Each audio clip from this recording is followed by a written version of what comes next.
We are now at the time for our award ceremony. And first of all, I want to read to you a little bit about the Peace and Justice Award, which will be given tonight. CCA's tradition of giving awards began back in 2000 with the Peace and Justice Award. This award first went to Bishop Walter Sullivan to honor his life's work in Appalachia, to thank him for his decades of service to CCA, and to encourage others to walk in his footsteps. He'd be proud. Thus, for a time, the award became more familiarly known as the Bishop Sullivan Award.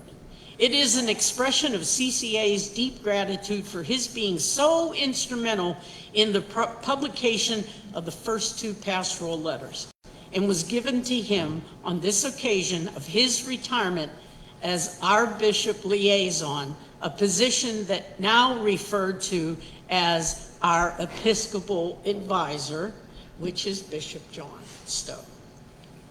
So tonight, I am going to invite Sister Shelley to come up from Pittsburgh, and I'm going to share a little bit about Shelley. She took over as executive of CCA, executive director, from Sister Honor Murphy. Now, there's a few of us that remember her, okay? And at that time, the office was in Prestonsburg, and it moved to Whitesburg.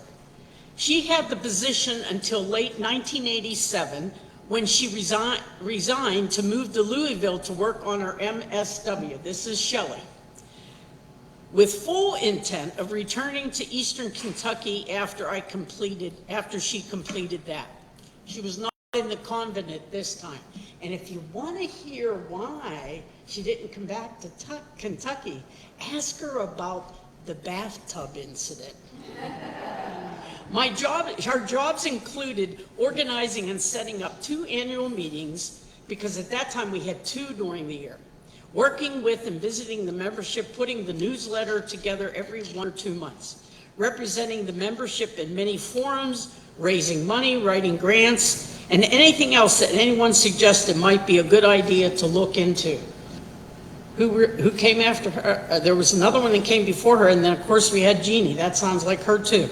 This was the early days of computers, and she remembers using a word processor to type up some papers that Joe Holland, who's one of the writers of the pastoral, shared with us, and running out of space on a disk.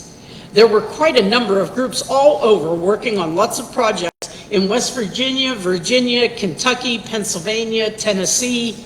Bishop Hughes, who was the Bishop of Covington, nominated her for the Bishop's Advisory Council that was a 4-year term to bring some Appalachian wisdom to that body. She met so many interesting people and got involved with all kinds of activities. CCA has always been a lively group that showed people a real way to love the earth and love one another. Shelley, please come up. The 2024 recipient of...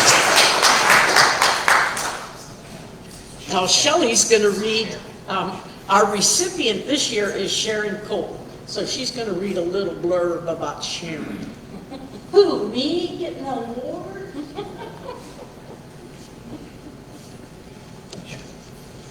Sharon and I have known one another for a long time. She was born in Massachusetts and grew up in several Midwestern states. And as her good friend likes to say about Kentucky, I wasn't born here, but I got here as quick as I could.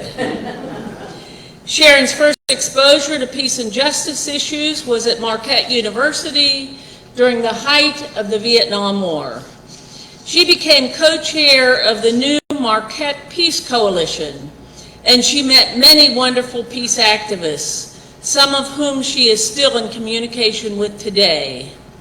She came to Kentucky in 1973, having graduated with a degree in medical technology from Marquette.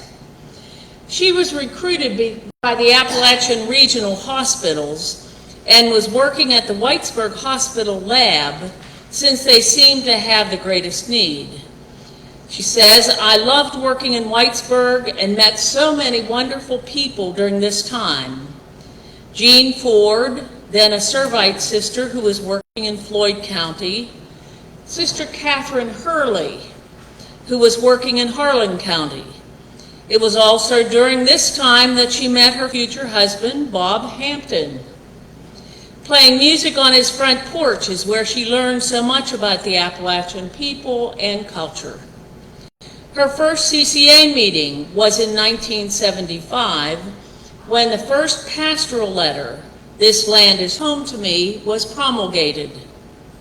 Beginning in the early 80s is when Sharon was a CCA board member, and it was also a time when she became involved with the local Mennonite volunteer community, and along with others, formed the Letcher County Peace Coalition. She recalls a workshop in her house run by Father John Roush, who was teaching them about economic issues.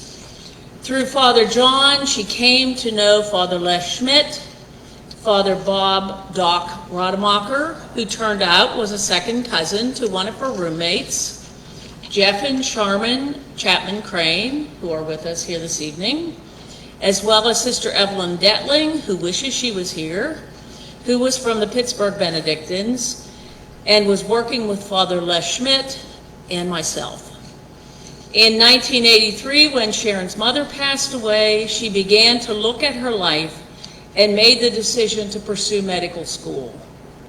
Her father reminded her that she had talked about that in high school.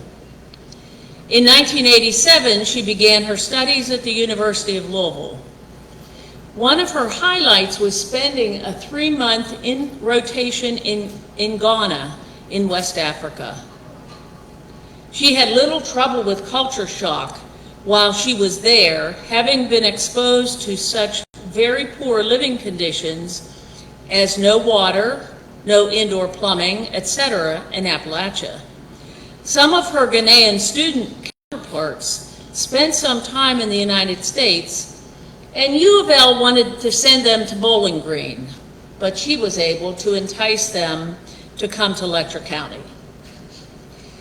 After her residency at the University of Missouri in Columbia, she decided to come back and work at Clover Fork Clinic in Everts in Harlan County.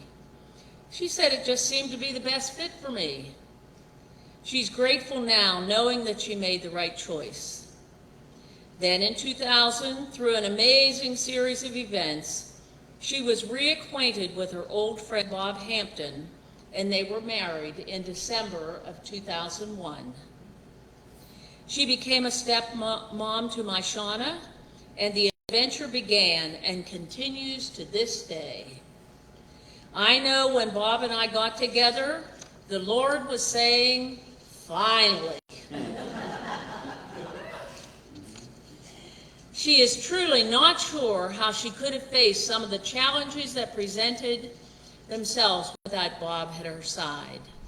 Today, they are Nana and Pap to 3 wonderful grandchildren.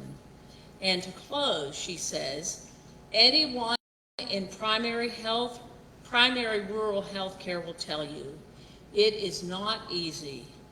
So often we don't have available the things our patients need, and they may not have transportation to get where they need to be.